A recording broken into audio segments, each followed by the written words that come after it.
Hi, everyone. Welcome to another Wine Spectator two-bottle tasting series. We're here today to talk about the wines from Sanford down in Santa Barbara.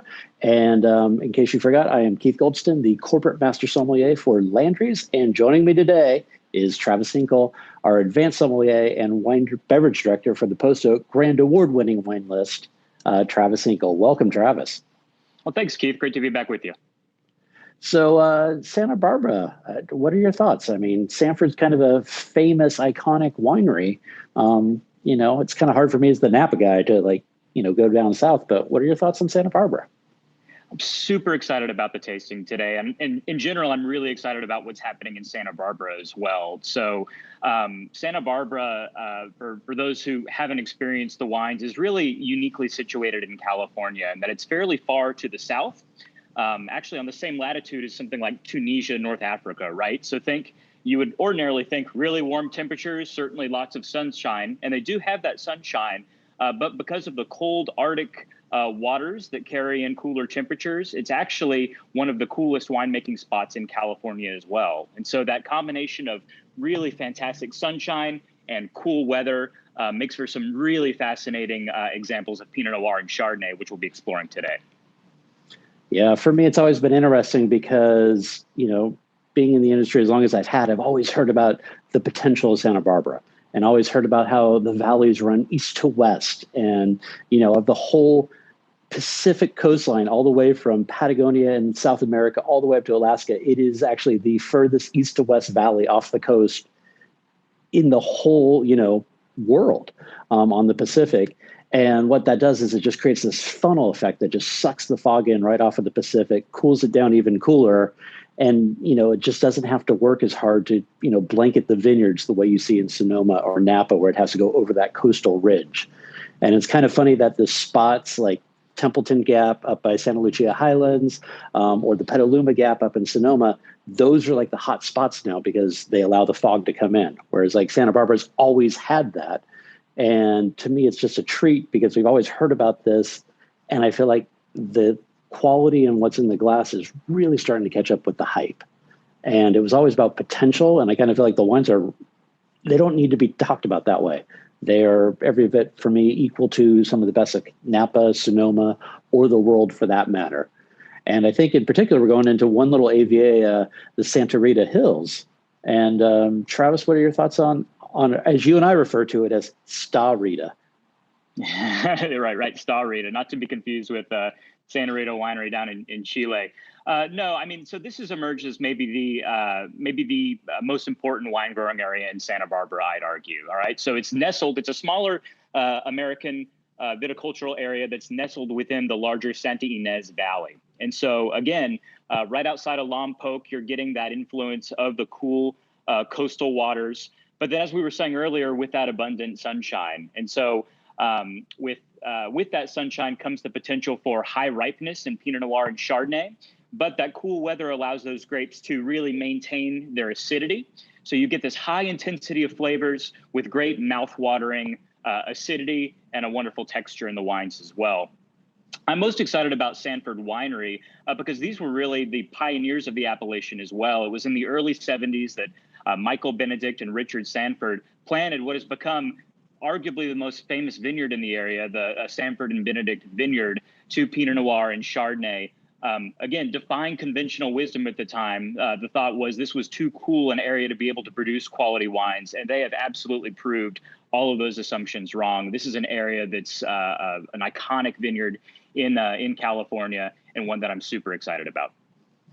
Yeah, and kind of like a fun, crazy story too, how they started as two partners, planted the vineyard, then had a little bit of a dispute, and then Richard goes off and forms Sanford Winery. Michael stays at the Sanford and Benedict Vineyard, and then years later, under current ownership, does it all kind of come back together? And then also with the planting the adjacent vineyard, the Riconata Vineyard, where it was like this two great vineyards, and then the winery, and it took many, many years for the vision to kind of come all into focus, where all three were back together under the same umbrella and making for some great wines. And I'll be really curious. We've got the winemaker queued up to join us in a few minutes, Trey Fletcher. And I'd love to talk to Trey because he's been lucky enough to work at Bendocito Vineyard as well as Sanford and Benedict. So it's like these are the iconic, legendary vineyards of Santa Barbara, and to talk to someone who's got hands-on experience with both, it'd be interesting to hear what he has to say. All right, so today we've got two great wines from Sanford. First off, we're starting off with the Estate Santa Rita Hills Chardonnay, and then following that up with the Boom Estate Pinot Noir. Both coming from Santa Rita Hills, all estate grown fruit, two legendary vineyards kind of making up the mix. And Travis, when you go into the Chardonnay, what do you pull out of this thing besides yumminess and deliciousness?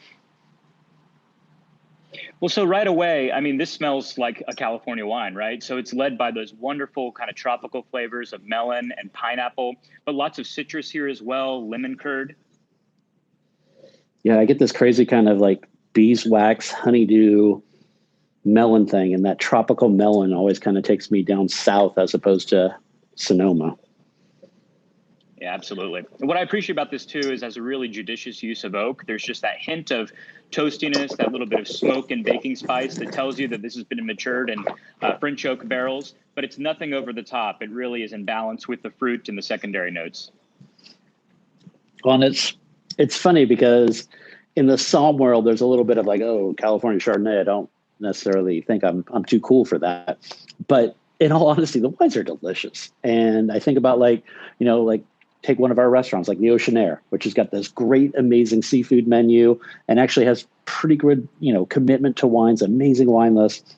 And like a Chardonnay like this with like crab cakes, like I'm done. I'd be like so happy. And also to me, it's such like the California thing, like sit there with crab cakes. I mean, all you need to do is add a little avocado and you're like, tripling down for the trifecta of California with Chardonnay. Crab cakes. Yep. Sorry. Crab cakes, all manner of seafood. But one of the things I love about Chardonnay is that it's usually big enough to be incredibly versatile, even approaching things like poultry, and even leaner cuts of steak work really well. With a wine like this that isn't just about fruit, you notice on that finish, it finishes sort of savory and really dry. For me, that makes it so wonderful at the table alongside savory courses.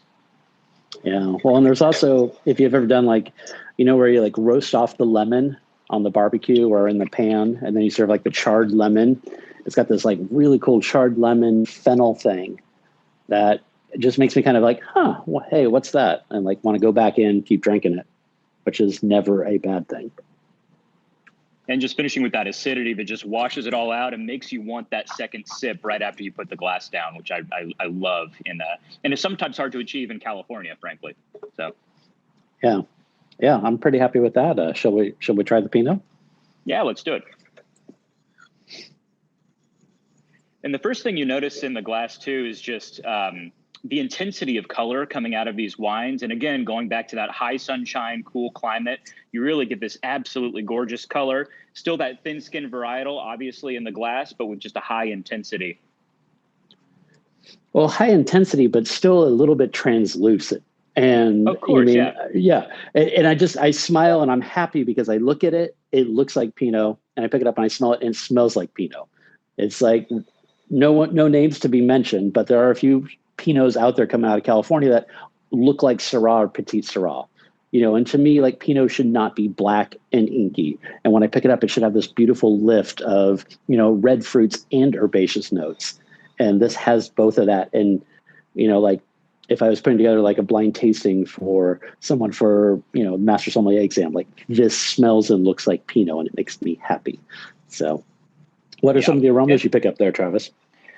Well, apart from even any specific aromas, the thing I love about Santa Barbara Pinot is just, again, the intensity on this nose, right? You swirl it, and even before putting your nose in the glass, you get those scents of Pinot Noir. So for me, ripe red cherries, allspice, these wonderful herbaceous notes of almost like tomato leaf. Yeah.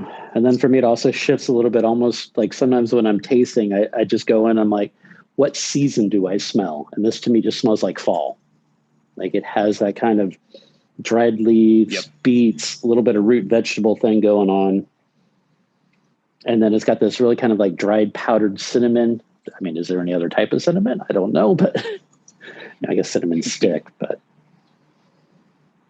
then it's also got that strawberry rhubarb thing, which is kind of cool and funky. And for me, all that adds up to a really distinct style of Pinot Noir. It's different than Burgundy. It's different than what you find in northern part of California, like Russian River. It's different than Oregon Pinot Noir. It's just this combination of liveliness, of energy, alongside with that high intensity, which I really don't think you can find anywhere else in the world. Yeah, and energy is a great way to describe it, because you get it on the palate and it's just got that textbook Pinot Noir, silky, smooth, seductive mouthfeel. And then it just goes into that long, acid, little bit of minerality on the finish that just goes and goes and goes. And I can see why, maybe want someone to want to wax poetically and write a whole book and then make some movie about like Pinot Noirs from this area. Something like that. That's a great idea, Keith. I don't know. Yeah. I mean, maybe if I could get like a Academy Award winning director, Alexander Payne, to film it. But anyways, we digress. But I will say that one of the beautiful things that Sideways did hit on so well is actually kind of referencing that east-west valleys. And that was kind of why they called it Sideways, for one of the many reasons. So anyways, we digress.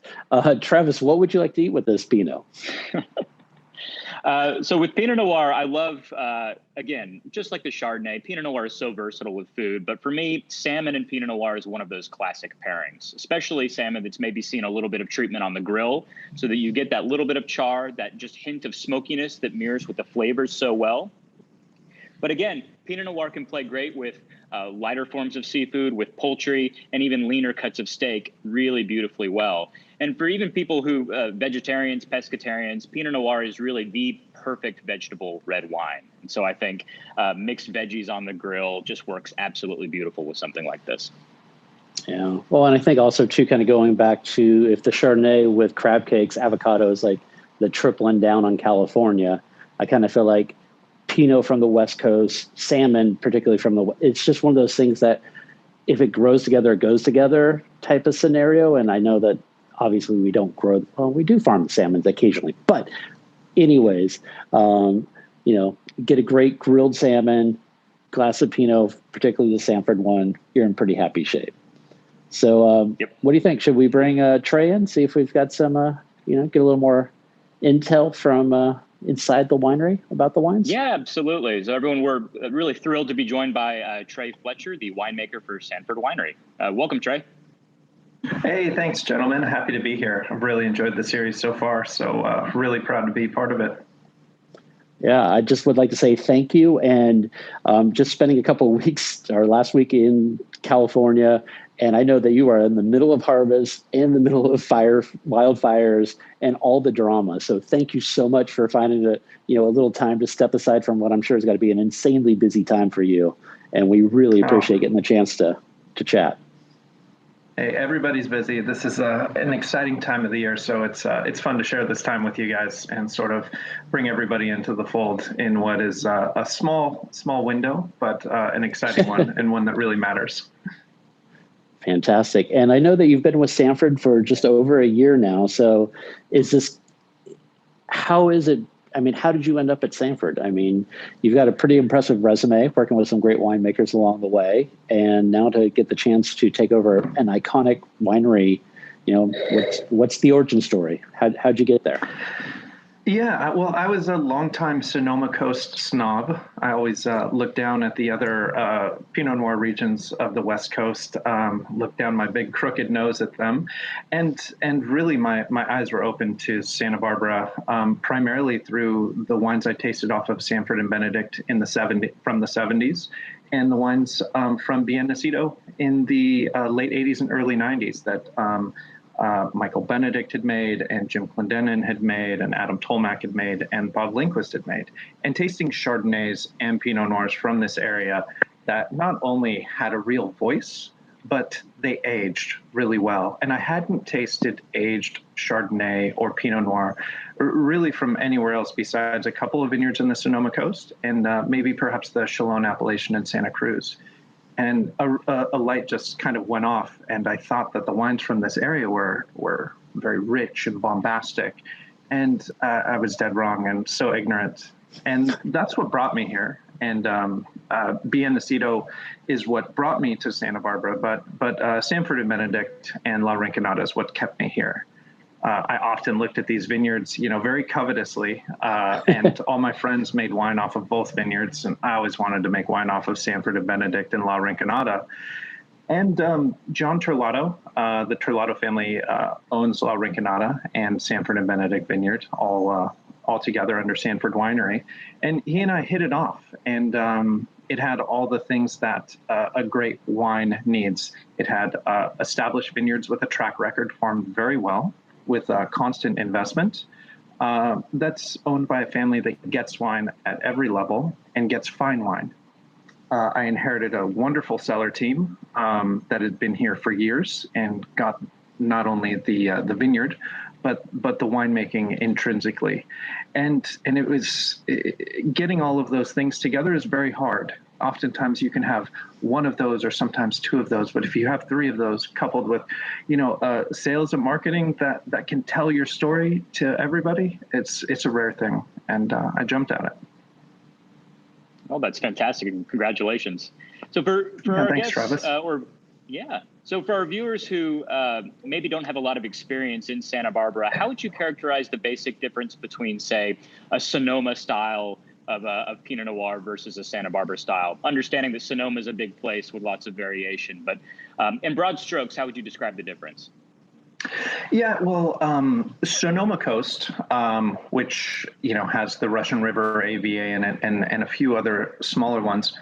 Generally, the soils are very acidic. It used to be the forest, and so that coupled with warmer daytime highs and cooler daytime lows, that acidic soil coupled with those higher temperature swings, it generally gives you a wine that has tremendous richness and intensity and roundness, whereas it doesn't so much go into the spice spectrum so much. You can get incredible intensity in the Pinot Noirs and Chardonnays in the Santa Rita Hills. But because we're in this east-west valley, this direct wind funnel, it's very uncomfortably windy most days, it's very cold. And ask my wife, she wishes I was a Zinfandel winemaker in Dry Creek, where it's nice and warm. But that coupled with the high pH soils, very very marine based and very high in pH, gives us wines that get a lot of intensity and a lot of richness, but they're very direct, and they have a salinity, and they have an umami and a savory character to balance out the natural fruit intensity that you get from California. Wow. How's that? Great way. Yeah, that was a great way to sum it up. I know you guys at Sanford are certified sustainable, so thank you very much. And it's great to see that whole estate, farming that way. Have you played around at all with some biodynamics or anything like that? Or I know that was part of the appeal too, is for you to get your hands a little more dirty in the vineyard, because that's where it all starts. Yeah, that's everything. And if the vineyard didn't matter, we would be farming, and the land is much cheaper and the weather is much more conducive to getting a good yield. But soil and weather matter, and the vineyard matters, and the farming matters. And we are certified sustainable. We just spent the last 4 days putting up 12 new owl boxes. And the next phase of that is increasing the amount of organic acreage that we have at Sanford and Benedict and La Rinconada.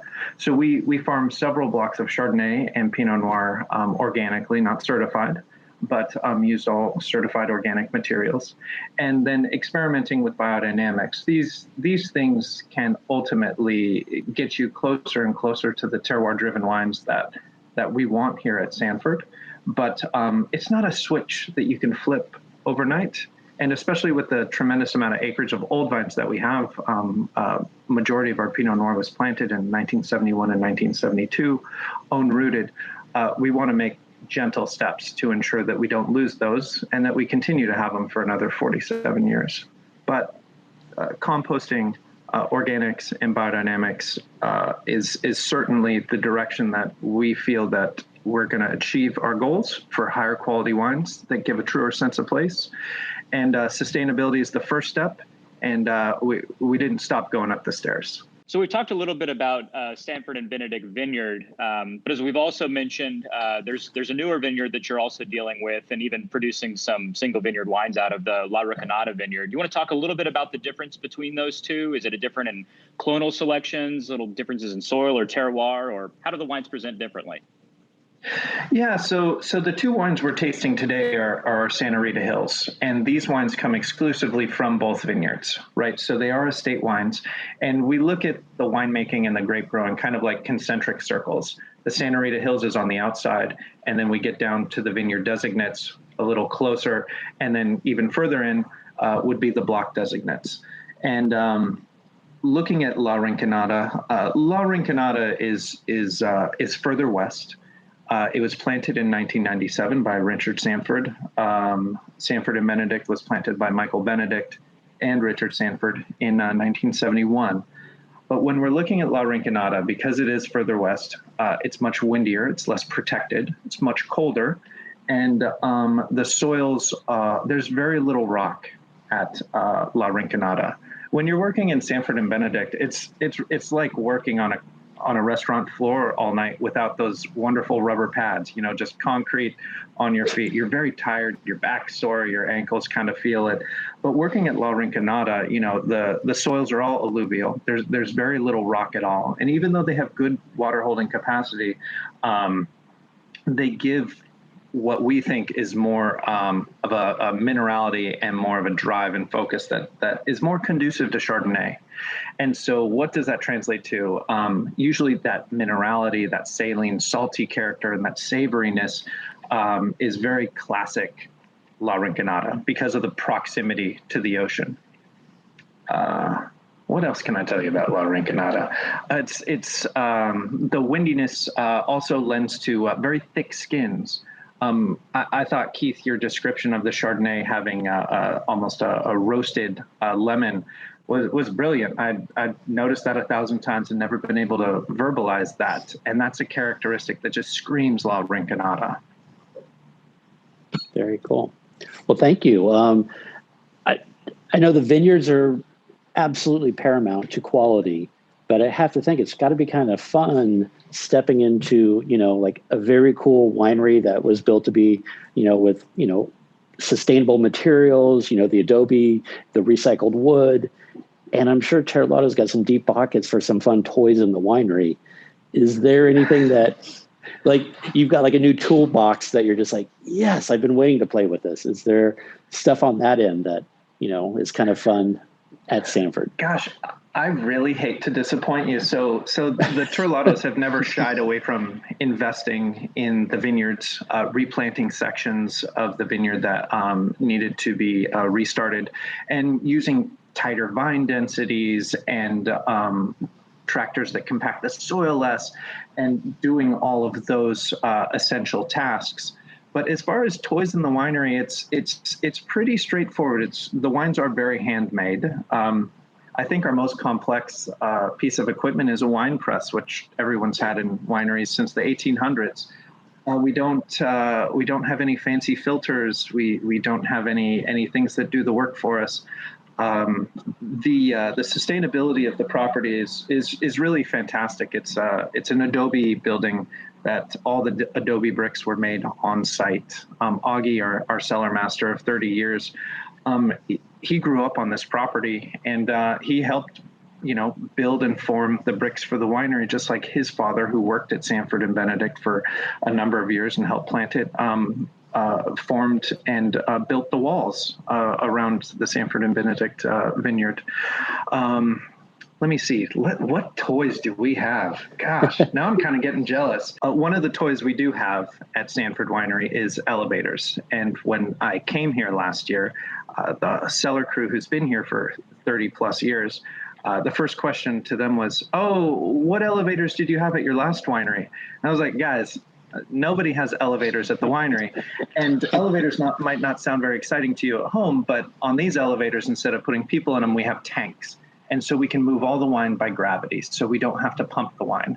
And that's probably our coolest toy. So whenever the Pinot Noirs finish their fermentation, or whenever we're racking the Chardonnays out of barrel to get ready for bottling, we have this elevator that can lower the tanks below grade, underground, and the wines can just flow out of tank or barrel straight to those elevated tanks. And then we lift them up, and so the wine just flows out of them by gravity. And that is a more gentle way to move the wine. And Pinot Noir is a little fussier than Chardonnay, but Chardonnay is quite fussy.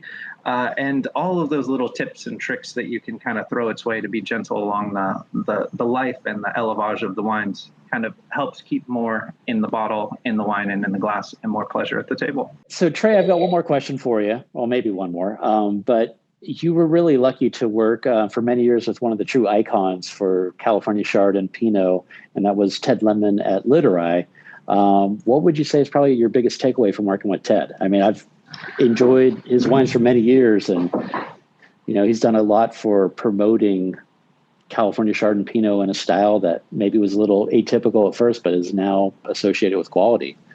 So, yeah, I was really lucky to have a mentor. I got my degree in enology and viticulture like everyone else, but Ted and I connected back in 2008. And I had the great fortune to be his associate winemaker for a number of years. And he and I connected because at the time I was farming a vineyard biodynamically, and Ted farmed biodynamically. And so we had met and hit it off. We had a lot of the same sensibilities. I started learning how to make wine in Europe, and Ted had a long history in Burgundy where he started. So our sensibilities were very much the same. The way we really focused on the farming and not waiting for the fruit to show up at the winery and then fix it there, which was kind of a very 90s mentality, which, boy, you look back at it now, what a great decade. But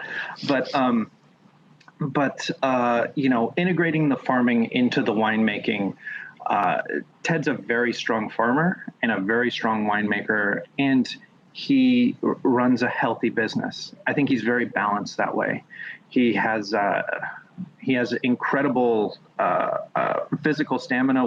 Winemaking and grape growing it's light industrial farming, light industrial agriculture, but it also demands you to be really focused and in the moment. And he can always be very cool, calm, and collected in the moment and make good decisions. And I think that was the big takeaway from Ted.